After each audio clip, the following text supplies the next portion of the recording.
If your teen has ever gone from calm to explosive in seconds, and somehow you end up escalating right along with them, this is exactly why. Picture this: your teen is upset. Something small to you, but everything to them. Now it's escalating. The volume is up, the logic is gone. They said something that stung, or they slammed the door, or they just start raging. And if you ever walked away from those moments thinking, what happened? You're not alone. Because somewhere in your body, a switch flips. Maybe it's anger, maybe it's panic, maybe it's that deep, tired frustration that only parents of teens understand.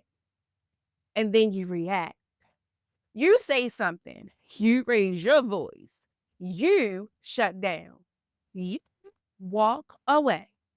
And 5 minutes later, you're both in different rooms wondering how it got there. If that sounds familiar, this is for you. In this video, I'm going to show you exactly what's happening during a teen meltdown and give you a simple 3-step tool you can use in real time when things get heated. So the next time it happens, you don't just react, you respond differently. Here's what's actually happening. When your teenager is emotionally escalated, that part of that brain that is responsible for logic, empathy, and reasoning, it's offline. It's not there. It's not working. You're trying to talk logic to a brain that literally cannot hear it. So, if your teen isn't listening, it's not defiance, it's dysregulation. What they can feel is the emotional climate of the room, which means your state, your energy, your tone, your presence is more powerful than anything that you say. When you match their escalation, the situation intensifies.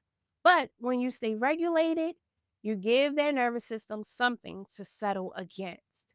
That's called co-regulation.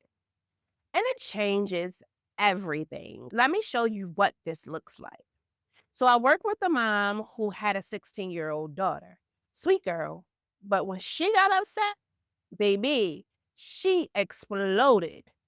And her mom was loving, patient, and doing her best. But she would match that energy every single time. She wasn't trying to yell. She just didn't know how not to. They would go back and forth, louder, sharper, until both of them said things that they didn't mean, and nothing got resolved. And so the mom started questioning herself. Am I making it worse? And the truth was, yes, she was. But it wasn't because she was a bad mom. It was because she didn't have a way to regulate herself in those moments. So we worked on one thing, just one. Before responding, she would take one visible breath, not subtle, a real intentional breath, and then lower her voice before she said anything. 2 weeks later, she came back with a story. Her daughter came home furious, escalating fast, and instead of reacting, she paused. She took her breath and she lowered her voice and said, I can see you're really upset. I'm here. Of course, her daughter didn't calm down instantly, but within 30 to 45 seconds, something shifted. She stopped yelling. She started crying. She sat down and they talked. Nothing changed about the situation, but everything changed about that moment because one person chose to be an anchor instead of another wave. So, let me teach you the exact 3-step anchor practice I use with parents inside of my emotionally intelligent teen program for those moments when everything in you wants to react. You don't need more information in those moments. You need a sequence that your body already knows. So, step one, pause. Your first job is not to respond, your first job is to regulate yourself. The most powerful thing you can do in the first second of a meltdown is nothing, even 2 seconds. That pause breaks the automatic reaction cycle because the urge to fix, argue, or match energy, that's biological. But if you can pause, even briefly, you create space. And in that space, you get a choice. Not a perfect response, just a different one. Practice this in those small moments. That's how it becomes available in the big ones. Step two, breathe.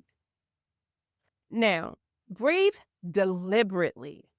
One visible breath can change the entire room. This isn't about mindset, it's physiological.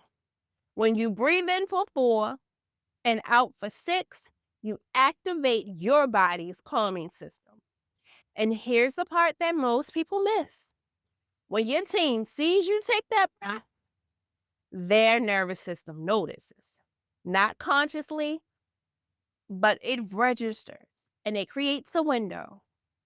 So do it with me right now. Inhale, 2, 3, 4. Exhale, 2, 3, 4, 5, 6. That shift you feel, that's your body calming. And that's the state that you want to bring to those moments.